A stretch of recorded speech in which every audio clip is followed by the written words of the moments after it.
علی امین صاحب کے بارے میں آپ کی رائے کیا ہے؟ ابھی کچھ دن پہلے انہوں نے کافی غیرت چمک کے ساتھ انہوں نے کافی بات کی اور برسے بھی، اور پھر چیلنج بھی دیا کہ جی عدم اعتماد کا کچھ کر کے دکھاؤ اور کچھ حکومت کو ہٹا کے دکھاؤ. تو آپ کی ان کے بارے میں کیا رائے ہے؟ کیا واقعتاً آپ لوگوں کا ارادے تھے یا ہیں؟ گورنر صاحب بھی اس بات اشارے دیتے رہتے ہیں کہ جی ایک نمبر بھی زیادہ ہو گیا تو ہم کر دیں گے، اور نمبر گیم بھی تھوڑا سا کے پی اسمبلی میں چینج ہوا ہے. تو کچھ ارادے ہیں آپ کے ایسے؟ دیکھیں جی، نمبر اگر ان کے پاس مائنس ہو جائے تو پھر تو خیر عدم اعتماد بالکل ہونا چاہیے، جمہوریت کا تقاضا ہے، بلکہ ان کو خود ریزائن کرنا چاہیے. لیکن میرے خیال میں جو ہے وہ ان کے خلاف بالکل عدم اعتماد کی کوشش نہیں کی جانی چاہیے. اچھا. اور عدم اعتماد جو ہے وہ ان کو ہٹانا جو ہے وہ بالکل پولیٹیکلی میں نہیں سمجھتا کہ اس وقت سوٹ کرتا ہے. تو گورنر صاحب نے بات کر کے تو ان کی مدد کر دی ہے، وہ انہوں نے اسی شور شرابے میں پارٹی کو اکٹھا کر دیا ہے، حالانکہ پارٹی ان کو تبدیل کرنے جا رہی تھی.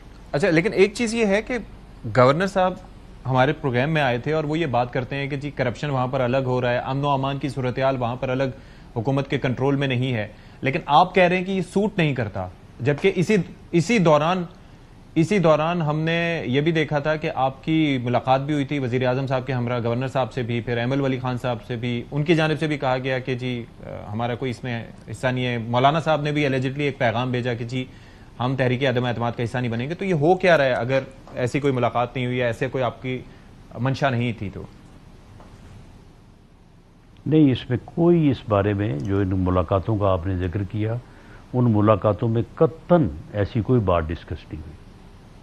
اچھا، تو پھر انہوں نے پیغام جو بھیجا ایمل ولی کی جانب سے جو پیغام آیا، یا انہوں نے کہا کہ جی ہم اس کے حق میں نہیں ہیں، کسی ایسی کوشش کا حصہ نہیں بنیں گے، تو اس کا اس سے کوئی تعلق نہیں تھا؟ جی نہیں، بالکل انہوں نے اپنا بیان دیا ہوگا، لیکن وزیر اعظم سے ان کی کوئی ایسی بات نہیں ہوئی قطعاً. رانا صاحب، آپ نے ابھی فرمایا کہ ان کو اپنی پارٹی ہٹانا چاہ رہی ہے، لیکن اگر ہم دیکھیں کہ اس سے پہلے جو بھی تحریکیں چلیں تو اس میں علی امین گنڈاپور صاحب ہی ایک حکومتی مشینری کا استعمال کرتے ہوئے بھی یا ویسے بھی ورکرز کو کے پی سے نکال کے وہاں پہنچانے میں کافی ایکٹیو دکھائی دیا. پنجاب سے لوگ اتنے نہیں نکلے لیکن کے پی سے نکلے.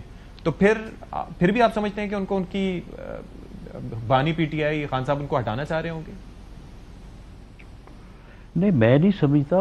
ان کی پارٹی یہ سمجھتی تھی کہ وہ، اور بھی یہ باتیں بڑی واضح ہو کے ان کی پارٹی میں ڈسکس ہوتی رہی ہیں کہ وہ وکٹ کے دونوں طرف کھیل رہے ہیں. تو وہ چاہتی تھی، ہمارے چاہنے کا تو سوال ہی پیدا نہیں ہوتا. لیکن آپ کو لگتا ہے کہ وہ وکٹ کے دونوں طرف کھیلتے ہیں؟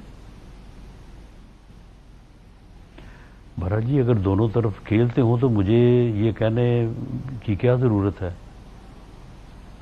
ہمیں ان کا دونوں طرف کھیلنا سوٹ کرتا ہے یا ہمارے نقصان میں ہے؟ اچھا، ہمیں اس طرح سے نشاندہی کیوں کرنی چاہیے؟ ٹھیک ہے. رانا صاحب، اب ذرا یہ فرما دیجیے گا کہ کافی ناراض رہنماؤں کی بھی تذکرہ ہو رہا ہے کہ نون لیگ میں ان کی واپسی ہو سکتی ہے. چودھری نثار صاحب سے ملاقات ہوئی، وزیر اعظم پاکستان کی، اور بھی کچھ رابطے ہو رہے ہیں اس متعلق؟ اور چودھری نثار صاحب کا کیا فیوچر ہے؟ کیا ان کی کچھ آئیڈیا ہے آپ کو؟ واپس جوائن کر رہے ہیں پارٹی؟ کیا کریں گے؟ جی، جو وزیر اعظم کی ملاقات ہوئی ہے اس میں میری انفارمیشن کے مطابق کوئی ایسی بات نہیں ہوئی. وزیر اعظم اپنی درینہ دوستی تعلق کی بنیاد کے اوپر جو ہے وہ ان کی تیمارداری کے لیے گئے تھے. اچھا، باقی اور کوئی بات نہیں ہوئی وہاں پہ. تو یعنی کہ ابھی کچھ یا اور کوئی رابطوں کا اس بابت کوئی امکان نہیں ہے؟ جو باقی بھی ناراض رہنما ہیں یا ان سے کسی طریقے سے کنسلیڈیشن کا کوئی امکان نہیں ہے ابھی؟